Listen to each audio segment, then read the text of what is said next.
नमस्कार मित्रों, जैसा कि कल हम लोग राष्ट्रीय शिक्षा आंदोलन को पढ़े और यह देखें कि किस प्रकार राष्ट्रीय शिक्षा आंदोलन के प्रारंभ होने के पश्चात भारत में राष्ट्रीय शिक्षा संस्थाओं का खुलना प्रारंभ हुआ। उसी के अंतर्गत आज हम लोग जो एक प्रमुख शिक्षण संस्थान खुला जिसे हम विश्व भारती के नाम से जानते हैं, तो आज हम लोग विश्व भारती के विषय में पढ़ेंगे। विश्व भारती का जो आधुनिक स्वरूप दिखाई दिया वह 1921 ईस्वी में हुआ। अब विश्व भारती की स्थापना किसने किया, प्रश्न यह बनता है। तो विश्व भारती की स्थापना रविंद्रनाथ टैगोर ने किया था। रविंद्रनाथ टैगोर के विषय में थोड़ा हम जानें कि रविंद्रनाथ टैगोर को भारतीय इतिहास में बहुत ही महत्वपूर्ण स्थान प्राप्त है। साहित्यकार के रूप में, स्वतंत्रता संग्राम सेनानी के रूप में, नोबेल पुरस्कार विजेता के रूप में, और तो और विश्व के ऐसे एकमात्र यह व्यक्ति हैं, साहित्यकार हैं, जिन्होंने दो देशों के राष्ट्रगान के रचयिता होने का गौरव प्राप्त है। तो रविंद्रनाथ टैगोर को हम लोग गुरुदेव के नाम से भी जानते हैं। गुरुदेव, इन्हें गुरुदेव किसने कहा, तो इन्हें गुरुदेव महात्मा गांधी ने कहा था। सर्वप्रथम इन्हें गुरुदेव महात्मा गांधी जी ने कहा था। और महात्मा गांधी को इनको गुरुदेव कहा और इन्होंने गांधी जी को सबसे पहले महात्मा कहा था। यह दो क्वेश्चन यहाँ पे आप ध्यान दें, तैयार कर लें कि रविंद्रनाथ टैगोर ने विश्व भारती की स्थापना किया। आधुनिक स्वरूप उसका 1921 में सामने आया। और रविंद्रनाथ टैगोर विश्व के ऐसे व्यक्ति हैं जो दो देशों के राष्ट्रगान के रचयिता होने का गौरव प्राप्त है। एक अपने देश भारत और दूसरा जो है वह है बांग्लादेश के भी राष्ट्रगान के रचयिता अमर सोनार बांग्ला और हम लोगों का जनगण मन अधिनायक जो है, दोनों के रचयिता रविंद्रनाथ टैगोर जी हैं, जो विश्व भारती के फाउंडर हैं, इसके स्थापना करता है। तो यहाँ से यह क्वेश्चन हो गया। और हम यह देखें, ये तो जीएस के क्वेश्चन थे, अब यहाँ यह देखें कि विश्व भारती की स्थापना कैसे हो रही है। तो जो रविंद्रनाथ टैगोर थे, इनके पिता का नाम था देवेंद्रनाथ टैगोर, जो कि ब्रह्म समाज के अनुयायी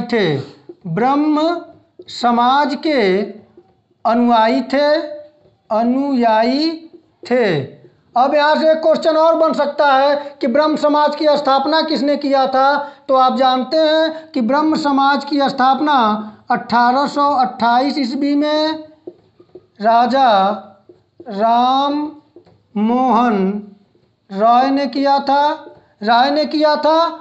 और यहाँ से एक क्वेश्चन और बनता है कि राजा राम मोहन राय के बचपन का नाम ही राजा राम मोहन राय था। ऐसा नहीं है, राजा राम मोहन राय का नाम राम मोहन राय था और राजा की उपाधि उत्तरकालीन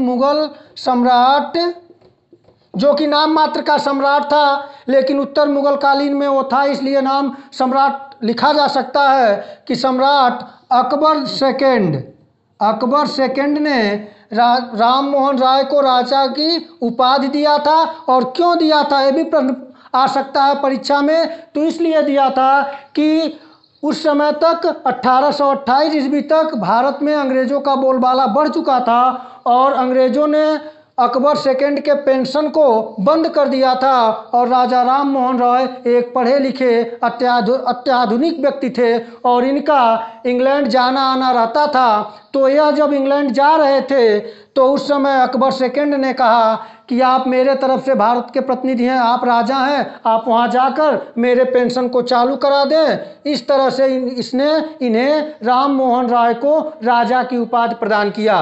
तो यहाँ तो पृष्ठभूमि पे हम लोग देख चुके कि रविन्द्रनाथ टैगोर से संबंधित जो बातें आई, उनसे जो प्रश्न आया।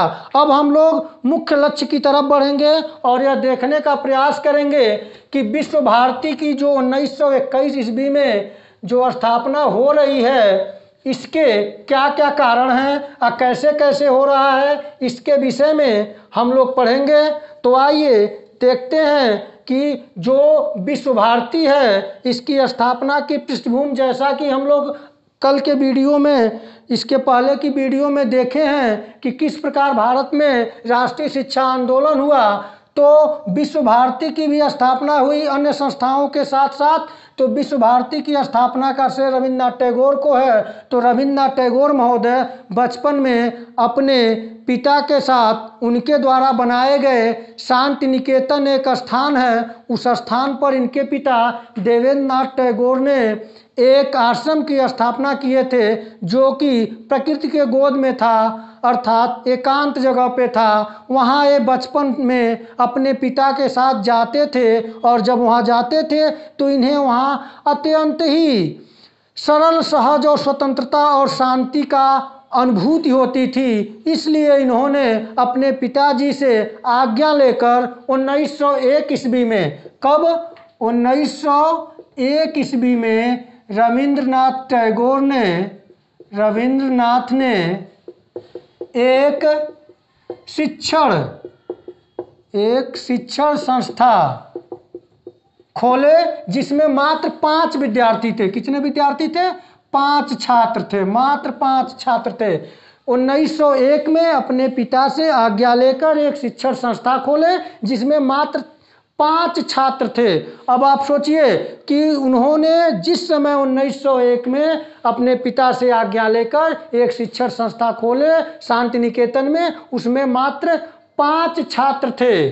उसके पश्चात इनका जो मन था वो लगता नहीं था, क्योंकि यह उस समय इनकी जो सोच थी वह समन्वयवादी थी। इसलिए क्योंकि प्राचीन भारतीय सभ्यता, संस्कृति और साहित्य के प्रति, धर्म ग्रंथों के प्रति इनका रुझान था। और इन्होंने जब अंग्रेजी शिक्षा प्राप्त किए तो अंग्रेजी शिक्षा प्राप्त किए, यानी कि प्राचीन भारतीय सभ्यता से प्रेम था। पहली बात, प्राचीन भारतीय सभ्यता से प्रेम था। दूसरी बात प्लस क्या हुआ, पाश्चात्य ज्ञान लिए, पाश्चात्य ज्ञान विज्ञान अर्जित किए। अब देखिए व्यक्ति के व्यक्तित्व का निर्माण की बात यहाँ पे साइको से संबंधित चीजें आ रही हैं कि यह उनका जो प्राचीन भारतीय सभ्यता एवं संस्कृति है, इससे कहीं न कहीं अगर इसे हम साइको की भाषा में कहें तो यह आनुवांशिकता हो गई। क्या हो गई? आनुवांशिकता,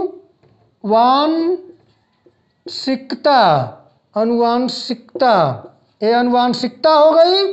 और यह जो हुआ, यह क्या हो गया? यह व्यवहार हो गया। व्यवहार का मतलब एटमॉस्फेयर, वातावरण हो गया। क्या हो गया? वातावरण। क्यों? क्योंकि प्राचीन भारतीय सभ्यता एवं संस्कृति उनके पिता के द्वारा, यानी कि कहा जाए जब भारतीय समाज में, भारतीय मातृभूमि में पैदा होने वाला व्यक्ति, प्राचीन भारतीय सभ्यता एवं संस्कृति तो मिलनी है। तो यहाँ आनुवांशिकता हो गई। और पाश्चात्य ज्ञान विज्ञान, यानी कि जब पाश्चात्य ज्ञान विज्ञान की शिक्षा ग्रहण किए तो वह वहाँ ऐसे माहौल में रहे तो इन दोनों का समन्वय हुआ।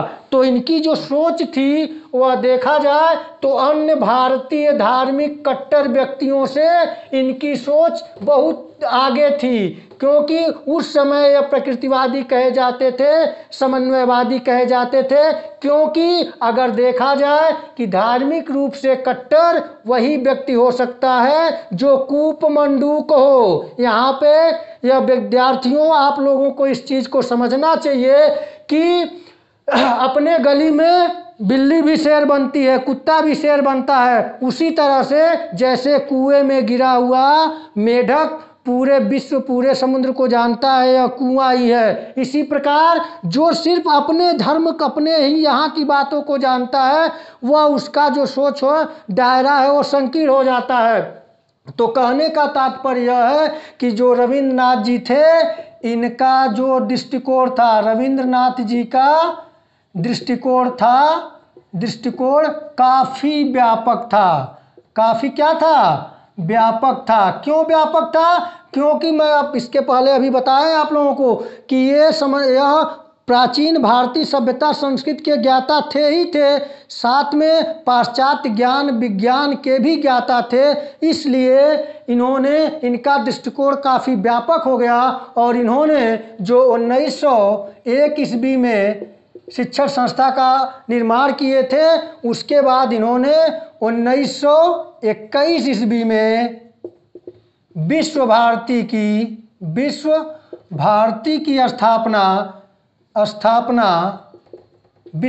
की स्थापना किए। कहाँ किए? कलकत्ता के निकट शांति निकेतन में। कहाँ किए? शांति निकेतन में। शांति निकेतन कहाँ है? तो यह अब कोलकाता कहा जाता है, कलकत्ता से लगभग 100 मील दूरी पर है। कहाँ पे है? 100 मील दूरी पे है। इस प्रकार हम देख चुके हैं कि किस प्रकार से रविन्द्रनाथ टैगोर जी के दृष्टिकोण में व्यापकता आती है। उस व्यापकता के बाद 1901 ईस्वी में 5 छात्रों से लेकर एक शिक्षण संस्था शांति निकेतन में स्थापित किए, लेकिन उनका दृष्टिकोण काफ़ी व्यापक था। वो समन्वयवादी थे, प्रकृतिवादी थे, इसलिए उनका मन हमेशा विचलित रहता था और उन्होंने 1921 ईस्वी में विश्व भारती की स्थापना शांति निकेतन में किया। और जो शांति निकेतन कलकत्ता से लगभग 100 मील दूरी पर स्थित है। अब हम देखें कि जो इनका विश्व भारती है, उस विश्व भारती के क्या क्या उद्देश्य थे विश्व भारती के। क्योंकि आप जानते हैं कि कोई भी कार्य करने से पहले, कोई भी चीज़ स्थापित करने से पहले उसके उद्देश्यों के विषय में, उसके बेहतर तरीके से अगर हम उद्देश्यों को निर्धारित कर लें तो हमें लक्ष्य प्राप्त करने में आसानी होती है।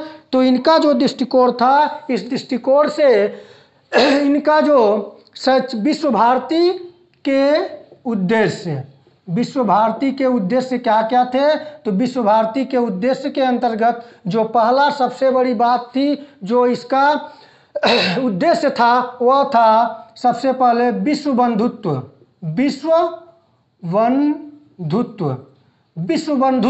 अब विश्व बंधुत्व की भावना देखिए कितने इनके दृष्टिकोण का पता चलता है। विश्व बंधुत्व की भावना, विश्व भारती का जैसा कि नाम ही आप देखें, विश्व भारती यानी कि विश्व समेटे हुए है भारत में, इस तरह की कल्पना थी। तो विश्व बंधुत्व की भावना पहला उद्देश्य रखा गया। विश्व बंधुत्व क्या है? कि विश्व के सभी लोग भाई हैं, ऐसी भावना को विकसित करने का उद्देश्य विश्व भारती में रखा गया। नंबर 2, दूसरा जो था वह है संस्कृतियों का समन्वय। संस्कृतियों का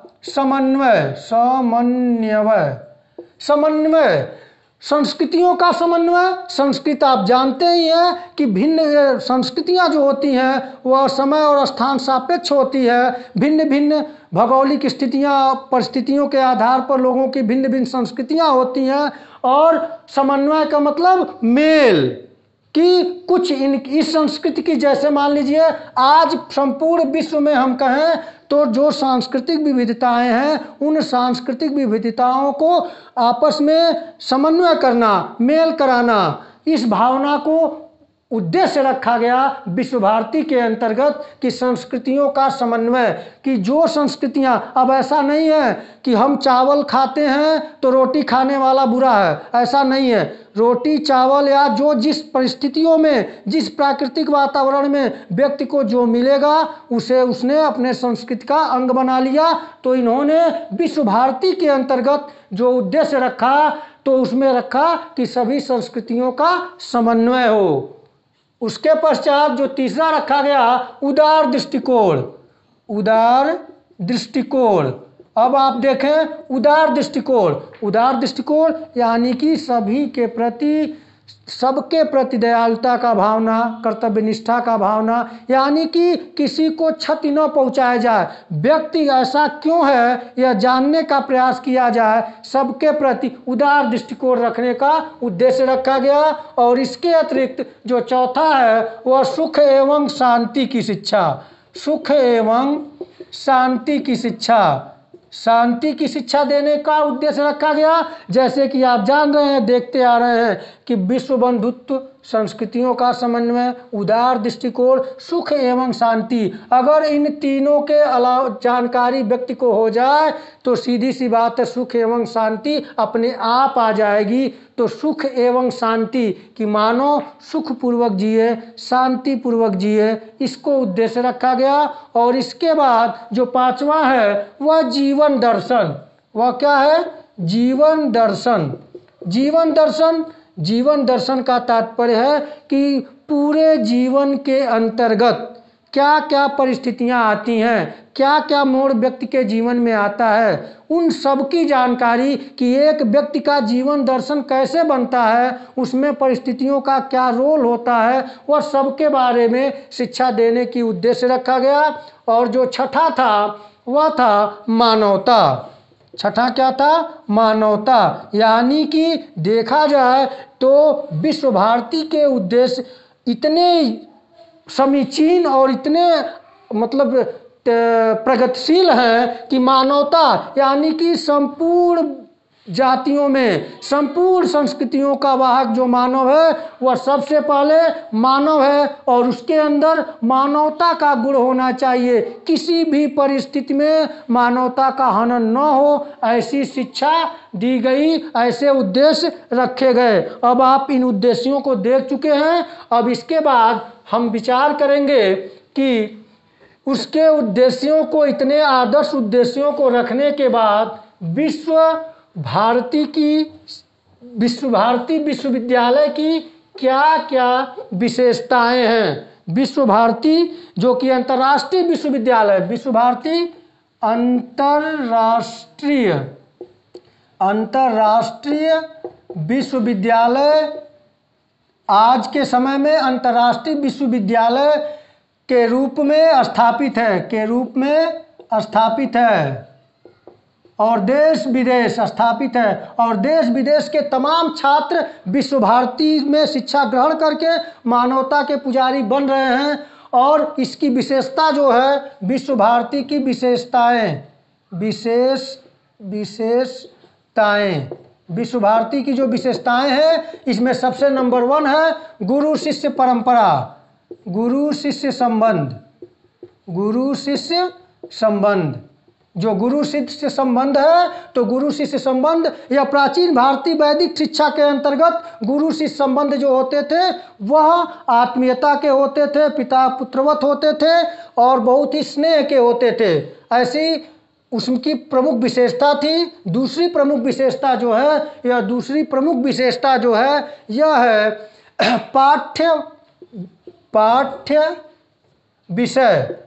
पाठ्य विषय, यानी कि उसमें पढ़ाए जाने वाले विषय, जैसा कि हम इसके पहले देखे थे कि किस प्रकार से पाठ्य विषय के अंतर्गत विशेष रूप से सामान्य विषयों के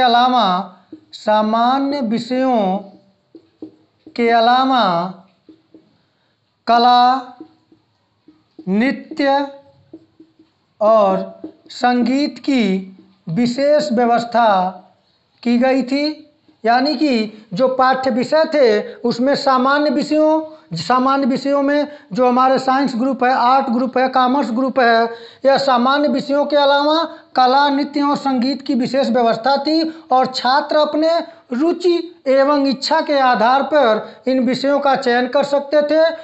इसकी तीसरी प्रमुख विशेषता थी छात्रावास, यानी उस समय से लेकर आधुनिक समय में जो विश्व भारती अंतर्राष्ट्रीय विश्वविद्यालय के रूप में स्थापित हो चुका है कि छात्रावास की विशेष व्यवस्था थी। और इस छात्रावास के अंतर्गत लड़के और लड़कियों के लिए लड़कियों के लिए अलग अलग छात्रावास होते थे और होते हैं, और उसमें योग्य प्रशिक्षित अध्यापक और अध्यापिकाओं की नियुक्ति की जाती है कि जो छात्रावास में रहने वाले छात्रों को विशेष प्रकार का प्रशिक्षण उनके व्यवहारिक जीवन का भी दें, जिससे वे योग्य व्यक्ति, योग्य नागरिक के रूप में आगे बढ़ सके। और जो चौथा इसकी प्रमुख विशेषता थी, वह चौथी विशेषता जो थी वह था, जो कि बहुत ही महत्वपूर्ण है, बिना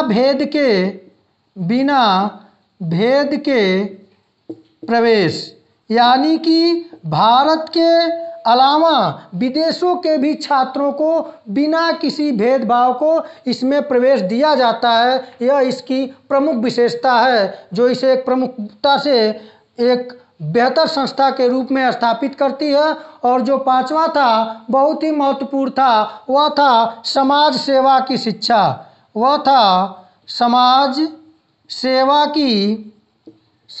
सेवा की शिक्षा। यानी कि इसके अंतर्गत विश्व भारती के अंतर्गत जो शिक्षा दी जाती थी वह इस प्रकार दी जाती थी कि समाज सेवा को प्रमुखता दी जाती थी, समाज सेवा को। जैसा कि आज के समय में हम देखते हैं कि शिक्षार्थ आइए सेवार्थ जाइए की जो भावना है, लेकिन उसका जो शिक्षार्थ आते हैं स्टूडेंट और जब बाहर जाते हैं तो वे सेवार्थ न जाकर कमार्थ जाते हैं, धनोपार्जन जाते हैं। यह बहुत ही विडंबना है, लेकिन विश्व भारती में जो शिक्षा दी जाती है उसकी प्रमुख विशेषता समाज सेवा की भावना का है। और इसके अलावा जो प्रमुख विशेषताएं हैं उसको छठवां प्रमुख विशेषता थी पत्रिकाएं। यानी कि इस विश्व भारती में पत्रिकाएं छपती थी, मासिक जो कि विश्व भारती के नाम से, और एक क्वार्टरली छपती थी, त्रैमासिक छपती थी। उसमें उसका नाम था विश्व भारती अभी भी छपती है, विश्व भारती क्वार्टरली यानी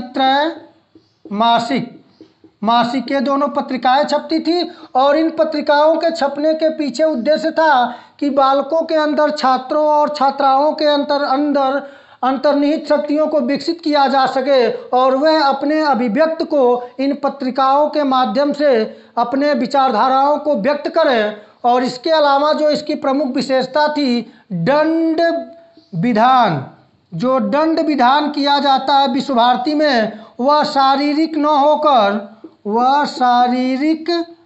नहीं होता था। यानी कि उसमें दंड देना बहुत शारीरिक रूप से, जैसे कि मुस्लिम कालीन शिक्षा में आप देखते थे कि क्या होता था कि मुर्गा बना दिया जाता था, कमरे में बिल्ली और मुर्गे छोड़ दिया जाता था, विद्यार्थियों को डराया जाता था। ऐसा नहीं, वहाँ दंड विधान ऐसा था जिसमें कि इस प्रकार जो गलती छात्र जिस स्तर की गलती किया है उसे उसकी शिक्षा देने के लिए इस प्रकार का व्यवहारिक दंड दिया जाए, जिससे कि वह उस दंड के स्वरूप के अलावा भी उस दंड के माध्यम से वह उसके अच्छाइयों को सीखे और अपने द्वारा किए गए गलतियों से सबक ले, अपने गलतियों को स्वीकारे। और इसके अलावा एक प्रमुख विशेषता जो थी वह विशेषता थी कि वहाँ पर डेयरी फार्म एवं निजी अस्पताल का होना, निजी अस्पताल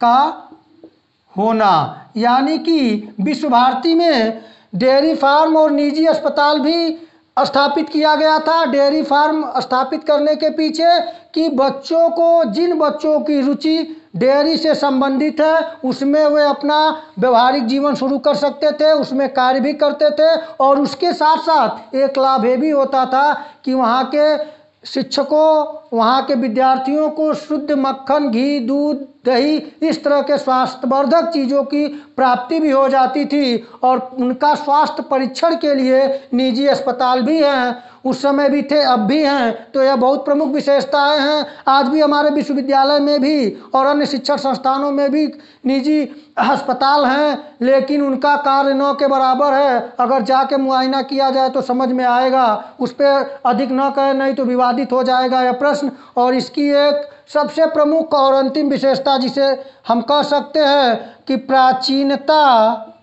एवं नवीनता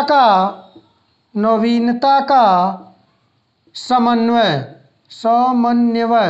यानी कि जो प्राचीनता यानी कि जो प्राचीन समय में जो बेहतर हैं, जो अच्छे हैं, यानी कि प्राचीन समय के जो गुण हैं, जो वैज्ञानिकता लिए हुए हैं, गुणवत्तापूर्ण है वे, और नवीनता यानी नवीन इस समय में जो सही हैं, जो अच्छी चीज़ें हैं, जो विश्व बंधुत्व के लिए, मानवता के विकास के लिए नवीनता आई है, उन दोनों का समन्वय होना इसका सबसे प्रमुख विशेषता है।